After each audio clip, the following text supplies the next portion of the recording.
Hi everyone. In today's video, we're going to continue our discussion on alkenes. This time, we're going to look at a series of reactions that fall under the category of anti-addition chemistry. By the end of this video, we should be able to draw and identify the common mechanisms of anti-addition chemistry, especially when it relates to the three new reactions we're going to learn, which is halogenation, halohydrin, and haloether formation, as well as anti-dihydroxylation.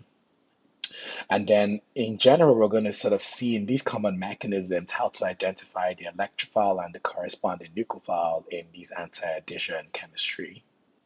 So we begin our discussion with halogenation reactions as well as halohydrin formation reactions. And here's the general reaction scheme for your halogenation as well as your halohydrin formation. Essentially, what happens is that you replace an alkene in the presence of a halogen, such as your chlorine or bromine. And then in the halogenation case, you treat it under a non-nucleophilic solvent. What you're going to get is the anti-addition of your halogen on across that alkene pi bond.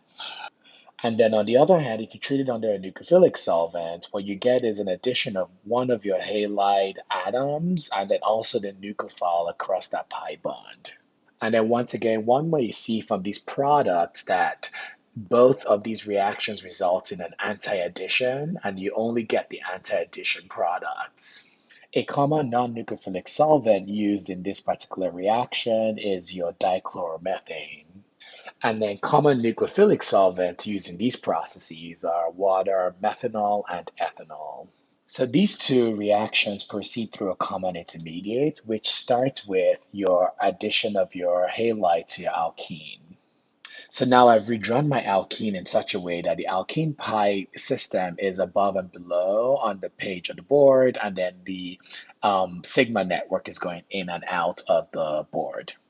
So, in the presence of chlorine or bromine, it turns out that because of the size of the chlorine and the bromine, there is a possibility in which, at some instantaneous position and time, that one of the chlorines is going to be partially positive and the other chlorine will be partially negative.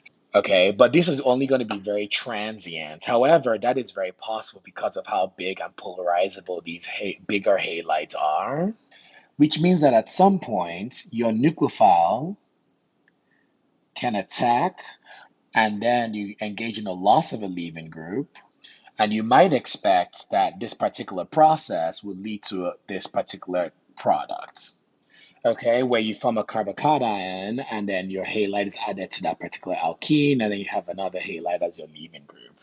However, this would be a fatal flaw because we know for sure that the reaction goes to an anti-addition only, but in this particular intermediate, a resulting nucleophile would be able to attack from underneath or above that carbocation because that carbocation is flat with a p orbital. But that will lead to two different products, one with a syn addition and one with an anti-addition. And that is not consistent with the experimental observation of the anti-addition only. And so now we have to revise our understanding of this very first step, which is the nucleophilic attack step, within the context of this particular type of reaction where that goes through an anti-addition pathway. So going back to your starting alkene and your halide, the revised mechanism for this process actually goes like this. So you have your nucleophilic attack on your halide and then the loss of a leaving group. However, you also have another nucleophilic attack from your halide lone pair to one of the carbons on that vinylic position, which then forms this particular cation. And recall that because you're dealing with an alkene, there are two different locations, both above and below that pi system, in which that halide can add on to the alkene carbons. And here's what the two will look like. These ions are called cyclic halonium ions because one, you are in a cyclic three-membered ring, and then two, you are dealing with a halogen with a positive charge. So that's a halonium ion. Okay, so now we're going to analyze what happens to these cyclic halonium ions, one in a non-nucleophilic solvent and then the other in a nucleophilic solvent. Okay, so as you might have guessed it, these cyclic halonium ions will be considered really strong electrophiles.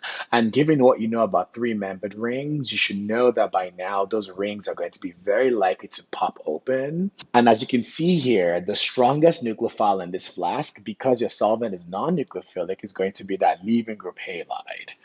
And so the only thing that can really happen here is that your halide anion nucleophilically attacks one of the carbons bearing the halonium ion, and then the loss of the leaving group to form your dihalogenated products. And so note that because this is a backside nucleophilic attack and the loss of a leaving group, we're actually dealing with an SN2 reaction right here, which will lead to your anti-addition product. Okay, so note that because we formed that cyclic halonium ion, that halide can only attack from the opposite side of the halonium ion because of steric reasons. Okay, so that backside attack is incredibly important now that we have the cyclic halonium ions that are being formed. And this would be consistent with the overall experimental anti-addition product that you're getting above. Okay, so now this same cyclic halonium ion, if it's in a nucleophilic solvent, now you have two nucleophiles that are competing. You have your halide anion, or you have your solvent that can potentially attack that cyclic halonium ion. And because your solvent is going to be in much greater concentration than those halide anions, your solvent will always win and more preferentially attack that particular cyclic halonium ion over this byproduct leaving group. And so in this case, you have your backside nucleophilic attack and a loss of a leaving group to form your protonated product. Another solvent molecule can very simply come in and engage in the proton transfer to then form your added product. Okay, so in this case, instead of the halide attacking, now it's just the nucleophile attacking, but you still get the anti-addition product regardless because you're going through an SN2 process once you get to that cyclic halonium ion. Okay, so here are some examples that we're going to go over. So I have explicitly kind of color coded these reagents so you can kind of tell like what the electrophile and what the nucleophile is, and then if there's any competing solvent nucleophile that we need to worry about. So on the left-hand side, you have your two stereoisomers of your butene reacting with chlorine in the presence of dichloromethane. The dichloromethane is a non-nucleophilic solvent. So basically, we're just adding the two chlorines on the alkene. And remember that's anti-addition. And so our product is going to look like this. Okay, and so where one of the chlorine is coming out towards you and the other chlorine is going away from you. And then there are two possible stereoisomers, so you can have those two chlorines essentially inverted. And then now you have on the left-hand side the chlorine going away from you or the chlorine going towards you. Okay, so you form the two enantiomers of your product. And let's look at the top right corner. So taking the same cis-2-butene, but now reacting that with chlorine in the presence of water. Note that water is now a competing nucleophile in this case. So instead of your nucleophilic chloride adding to the cyclic halonium ion, it's actually going to be a water add-in. Okay, so let's predict the product. And so here's the product of that reaction. So once again, you have the two stereoisomers, or the two enantiomers, if you will, of your product being formed in equal amounts. And this is all just because you're going through an anti-addition pathway.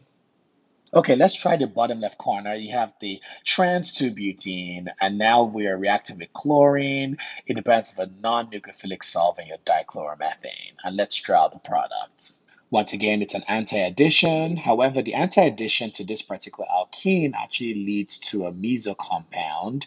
And so we don't actually have any unique mirror image of this meso compound being formed. And so we just do not draw that identical compound. Okay, so even though there are two anti-addition pathways, you do form the exact same compound, and so those are not unique in any way. But then if you look at the bottom right corner for that trans 2-butene with the chlorine and water, now you do indeed form two products, still going through an anti-addition pathway, but because you didn't form a meso compound, you are going to form that mirror image anti-addition product, which is your enantiomer on the right-hand side. Yep, so this is how you predict the product of these types of reactions. However, what about if you are doing the halohydrin formation from an asymmetric alkene? So in this case, what if we're doing something that looks like this? What will be the major product of this particular reaction? Okay, so I've redrawn the alkene in such a way that it looks like the alkene is sort of flattened in and out of the board with the pi orbitals coming up and above and below this scene. And so once again, we start with the nucleophilic attack of our chlorine by our alkene with the loss of a leaving group, and then another nucleophilic attack. So let's look at that particular mechanism again.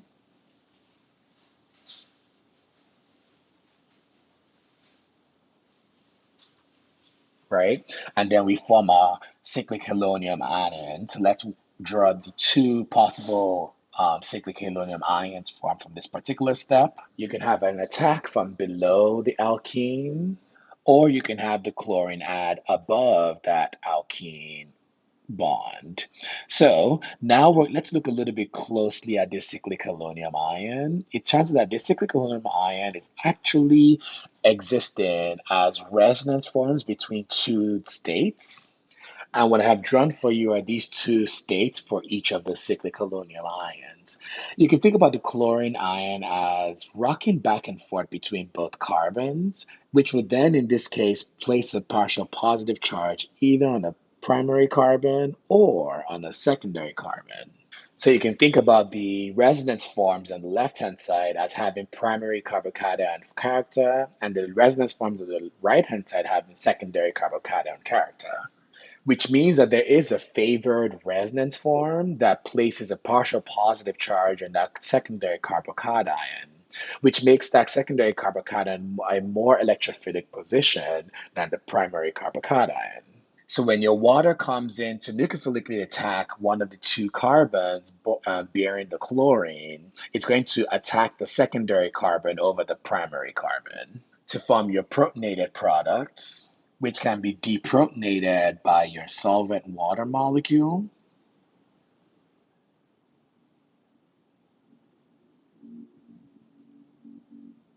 to form your halohydrin products. Okay, so note that in this case, it actually doesn't matter if your chlorine is up or down. It's still going to be the same type of chlorine because that carbon bearing the chlorine is not a chiral center. However, in the other carbon that's bearing the alcohol, it does matter if the OH is up or down. So you would actually form two stereoisomers at your product. And so going back to the original question and looking at that particular alkene in this particular orientation, reacting that alkene with chlorine and water is going to form two products as your major products. And the major product places the alcohol at the more substituted carbon because of the differential stability at the cyclic halonium ion stage. While these other products that put the hydroxyl group at the less substituted carbon will be your minor product because you're going through, in that case, a partial primary carbocation character to nucleophilically attack that primary carbon. Okay, so when you're thinking about an asymmetric alkene and you're trying to figure out what the major product is, the nucleophile in that reaction is going to add, in this case, to the more substituted carbon on the cyclic halonium ion. So it turns out that there are other reactions that go through a very similar mechanism as a halogenation and halohydrin formation reactions. One of them that is actually pretty important in synthetic organic chemistry is your dihydroxylation reaction. And the overall goal of your dihydroxylation reaction is to place two OH groups across a pi bond. In this case, where your OH groups have been added via an anti-addition pathway. There are many ways to make this reaction work, but one method to do so is to form an epoxide using the peroxy acid, and then you ring open that epoxide under acidic conditions. So as you can see from our reaction scheme, we start with an alkene, and then we treat it with a peroxy acid. So the epoxide is your three-membered ring with an oxygen on one of those edges. And then you can treat this epoxide under acidic conditions, so an acid dissolved in the nucleophilic solvent, and in this case, your nucleophilic solvent is water, and then you're going to get an anti-addition to place the OH group from that water on the opposite side of this cyclopentane ring. So going back to our overall reaction scheme in the top row of the scene, first step one is the RCO3H, which starts with your peroxy acid, and two is an acidic condition where your nucleophile, in this case, is water. Okay, so now let's understand the mechanism of this particular multi-step reaction to understand how this process goes through an anti-addition pathway. So once again, we start with an alkene, but this alkene in this case is going to react with our peroxy acid. So let's draw this peroxy acid and look closely at this particular elementary step of the reaction. So recall from class that whenever you see that oxygen-oxygen single bond, you should note that that oxygen-oxygen single bond is incredibly weak and is very prone to dissociation. So the alkene can actually induce that oxygen-oxygen bond dissociation. So that's the first step. So that's the first thing to note. Secondly, the oxygen I've highlighted in red is actually fairly electrophilic. And you will see why through this arrow pushing mechanism, why that oxygen is particularly prone to being attacked by a nucleophile. So follow the reaction mechanism closely. So this arrow pushing starts with my alkene pi bond, nucleophilically attacks that electrophilic oxygen, and then the OO bond dissociates and actually engages in electron delocalization via resonance through that pi system. At the same time, the CO bond breaks and immediately, or in a concerted manner, engages in a proton transfer with the neighboring OH group. And then that OH bond breaks and actually is engaged in a nucleophilic attack back to the alkene carbon. So this is an incredible relay of electron density across the peroxy acid and going back to that alkene carbon. So following your arrows, this will result in two possible epoxides being formed where that electrophilic oxygen has been added either above or below the alkene pi bond.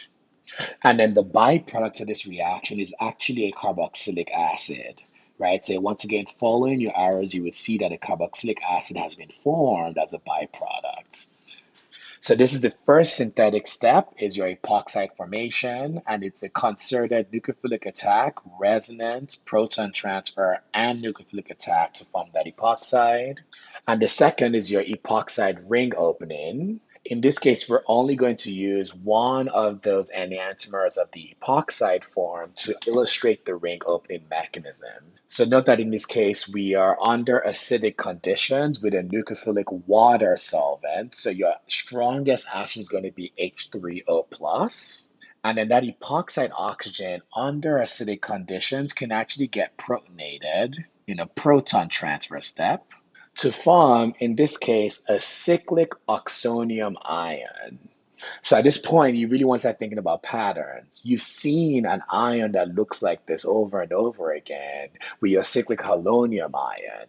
Your cyclic oxonium ion acts in a pretty much an identical way, which means that cyclic oxonium ion actually also exists as a resonance form, which looks like this. So think about that OH group essentially rocking left and right to each of those carbons that it's bonded to.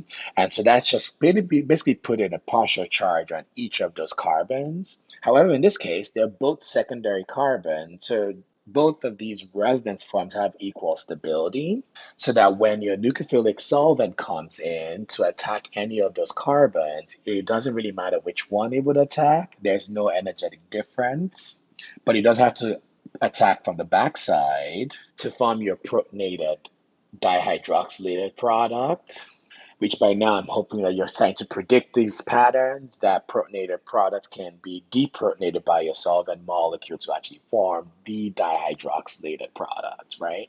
So you get that anti-addition because you form that cyclic oxonium ion in a very similar vein as a cyclic halonium ion, and then you get also both enantiomers in this particular case.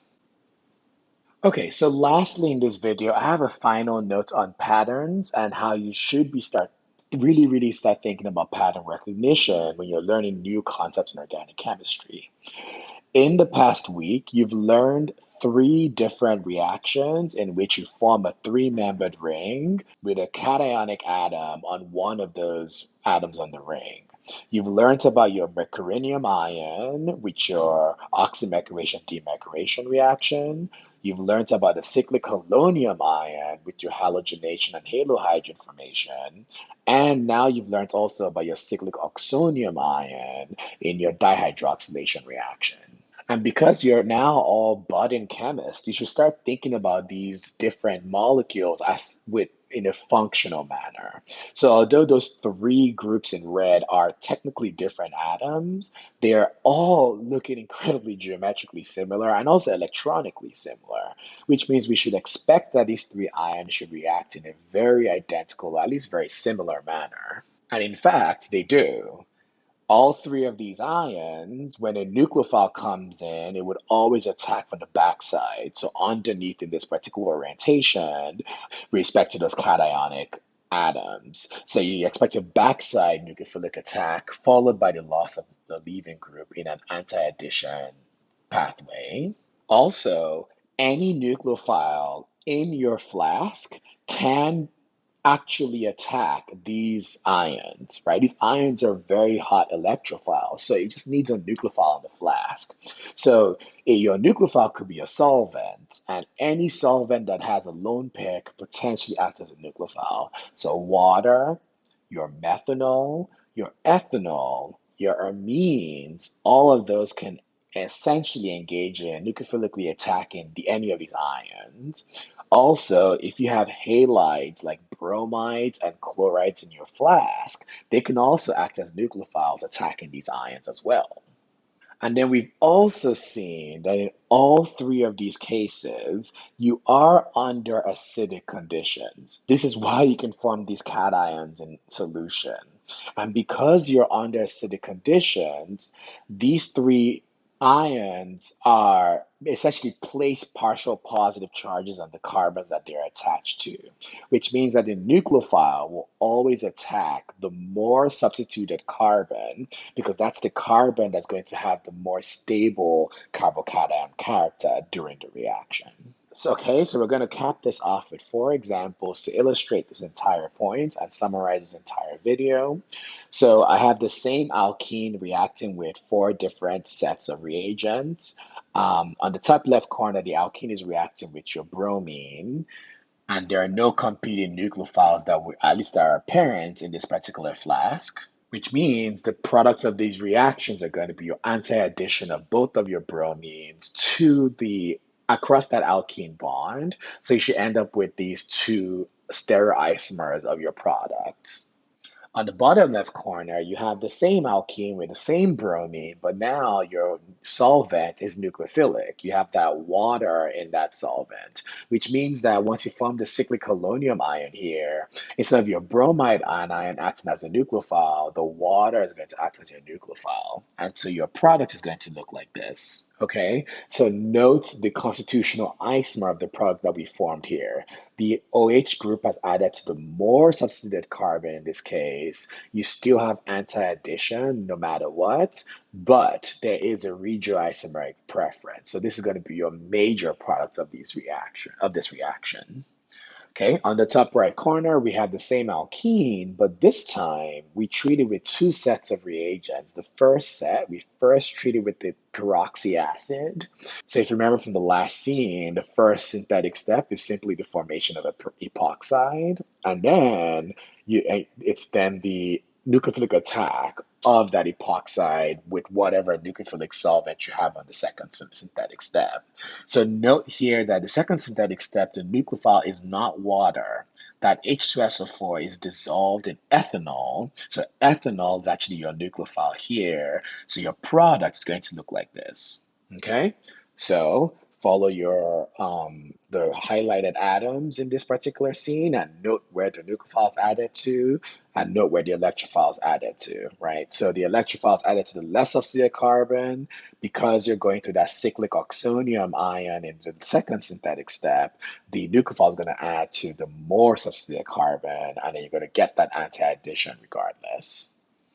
Okay, and then in the bottom right corner, we have our alkene with a good old oxymercuration, demercuration reaction, and we simply get one product because the carbon that we've added the hydrogen and the carbon we've added the nucleophile, in this case is water, to are both not chiral centers. And so you don't form any stereoisomers. Even though it goes through an anti-addition pathway, there's really only one product in this particular reaction.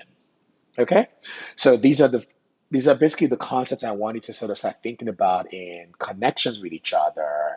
In this particular video, looking at any anti-addition pathway to an alkene will follow a very concerted set of rules. And so it's important if you just understand those rules, you'll be able to really answer any problems associated with these kinds of concepts.